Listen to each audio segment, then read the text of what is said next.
ओम नमः शिवाय। नमस्कार मित्रों, आप सभी का अमृत गगन चैनल पर स्वागत है। मित्रों, सोमवार का दिन शंकर भगवान को समर्पित होता है। आज के दिन भक्त भोलेनाथ को प्रसन्न करने के लिए विशेष पूजा अर्चना करते हैं। कुछ लोग आज के दिन व्रत भी रखते हैं ताकि शिव की विशेष कृपा प्राप्त की जा सके। बाबा भोलेनाथ के आशीर्वाद के लिए आप भी सोमवार का व्रत कर रहे हैं तो शिव व्रत कथा को पढ़कर या सुनकर इस उपवास को पूरा करें। सोमवार का दिन शंकर भगवान को समर्पित होता है। नारद पुराण के अनुसार सोमवार व्रत में व्यक्ति को प्रातः स्नान करके शिव जी को जल और बेलपत्र चढ़ाना चाहिए तथा शिव गौरी की पूजा करनी चाहिए। शिव पूजन के बाद सोमवार व्रत कथा सुननी चाहिए। इसके बाद केवल एक समय ही भोजन करना चाहिए। साधारण रूप से सोमवार का व्रत दिन के तीसरे पहर तक होता है, मतलब शाम तक रखा जाता है। सोमवार व्रत 3 प्रकार का होता है: प्रति सोमवार व्रत, सौम्य प्रदोष व्रत और 16 सोमवार का व्रत। इन सभी व्रतों के लिए व्रत विधि एक जैसी ही होती है। आइए सोमवार व्रत कथा का श्रवण करते हैं। एक समय की बात है, किसी नगर में एक साहूकार रहता था। उसके घर में धन की कोई कमी नहीं थी, लेकिन उसके कोई संतान नहीं थी। इसी कारण वह बहुत दुखी था। पुत्र प्राप्ति के लिए वह प्रत्येक सोमवार व्रत रखता था और पूरी श्रद्धा के साथ शिव मंदिर जाकर भगवान शिव और पार्वती की पूजा करता था। उसकी भक्ति को देखकर एक दिन मां पार्वती प्रसन्न हो गई और भगवान शिव से उस साहूकार की मनोकामना पूर्ण करने का आग्रह दिया। पार्वती जी की इच्छा सुनकर भगवान शिव ने कहा कि हे पार्वती, इस संसार में हर प्राणी को उसके कर्मों का फल मिलता है और जिसके भाग्य में जो होना है वो होकर रहता है। लेकिन पार्वती जी ने साहूकार की भक्ति का मान रखने के लिए उसकी मनोकामना पूर्ण करने की इच्छा जताई। माता पार्वती के आग्रह पर शिव जी ने साहूकार को पुत्र प्राप्ति का वरदान दिया, लेकिन साथ ही यह भी कहा कि उसके बालक की आयु केवल 12 वर्ष होगी। माता पार्वती और भगवान शिव की बातचीत को साहूकार सुन रहा था। उसे ना तो इस बात की खुशी थी और ना ही दुख। वह पहले की भांति शिव जी की पूजा करता रहा। कुछ समय के बाद साहूकार के घर एक पुत्र का जन्म हुआ। जब वह बालक 11 वर्ष का हुआ तो उसे पढ़ने के लिए काशी भेज दिया गया।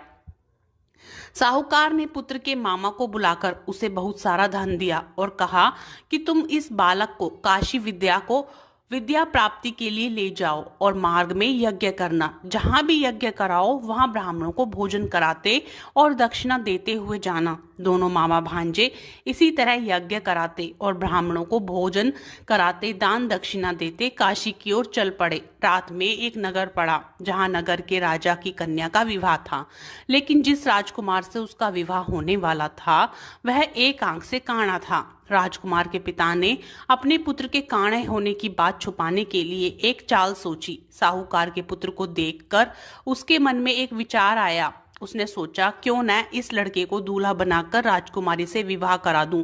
विवाह के बाद उसको धन देकर विदा कर दूंगा और राजकुमारी को अपने नगर ले जाऊंगा। लड़के को दूल्हे के वस्त्र पहनाकर राजकुमारी से उसका विवाह कर दिया। लेकिन साहूकार का पुत्र ईमानदार था, उसे यह बात न्याय संगत नहीं लगी। उसने अवसर पाकर राजकुमारी की चुन्नी के पल्ले पर लिख दिया कि तुम्हारा विवाह तो मेरे साथ हुआ है, लेकिन जिस राजकुमार के संग तुम्हें भेजा जाएगा वह एक आंख से काना है। मैं तो काशी जी पढ़ने जा रहा हूँ।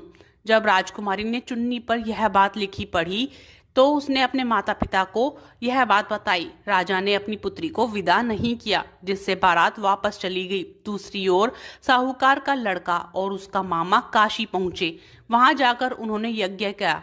जिस दिन लड़के की आयु 12 साल की हुई उसी दिन यज्ञ रखा गया। लड़के ने अपने मामा से कहा कि मेरी तबीयत कुछ ठीक नहीं है। मामा ने कहा कि तुम अंदर जाकर सो जाओ। शिव जी के वरदान अनुसार कुछ ही देर में उस बालक के प्राण निकल गए। मृत भांजे को देखकर उसके मामा ने विलाप करना शुरू कर दिया। संयोगवश उसी समय शिव जी और माता पार्वती उधर से जा रहे थे।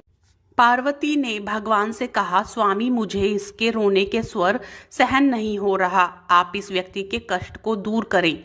तब शिवजी मृत बालक के समीप गए तो वह बोले कि यह उसी साहूकार का पुत्र है जिसे मैंने 12 वर्ष की आयु का वरदान दिया। अब इसकी आयु पूरी हो चुकी है, लेकिन मातृभाव से विभोर माता पार्वती ने कहा कि हे महादेव, आप इस बालक को और आयु देने की कृपा करें, अन्यथा इसके वियोग में इसके माता पिता भी तड़प तड़प कर मर जाएंगे। माता पार्वती के आग्रह पर भगवान शिव ने उस लड़के को जीवित होने का वरदान दिया। शिव जी की कृपा से वह लड़का जीवित हो गया। शिक्षा समाप्त करके लड़का मामा के साथ अपने नगर की ओर चल दिया। दोनों चलते हुए उसी नगरी में पहुंचे जहां उसका विवाह हुआ था। उस नगर में भी उन्होंने यज्ञ का आयोजन किया। उस लड़के के ससुर ने उसे पहचान लिया और महल में ले जाकर उसकी खातिरदारी की और पुत्री को विदा किया। इधर साहूकार और उसकी पत्नी भूख प्यास से रहकर बेटे की प्रतीक्षा कर रहे थे। उन्होंने प्रण कर रखा था कि यदि अपने बेटे की मृत्यु का समाचार मिला तो वह भी प्राण त्याग देंगे, परंतु अपने बेटे के जीवित होने का समाचार पाकर वह बेहद प्रसन्न हुए। उसी रात भगवान शिव ने व्यापारी के स्वप्न में आकर कहा, हे श्रेष्ठी, मैंने तेरे सोमवार के व्रत करने और व्रत कथा सुनने से प्रसन्न होकर तेरे पुत्र को लंबी आयु प्रदान की है। इसी प्रकार जो कोई सोमवार व्रत करता है या कथा सुनता है और पढ़ता है, उसके सभी दुख दूर होते हैं और समस्त मनोकामनाएं पूर्ण होती हैं। हे भोलेनाथ, हम विनती करते हैं कि आप कहानी सुनने वाले समस्त श्रोतागणों की मनवांछित इच्छाओं को पूरा करना और जीवन में आने वाले समस्त संकटों को दूर करना। भोलेनाथ की कृपा आप पर व आपके परिवार पर सदैव बनी रहे। इसी मंगल कामना के साथ वीडियो को यहीं समाप्त करते हैं। यदि कथा पसंद आए तो वीडियो को लाइक करें और चैनल को सब्सक्राइब करें।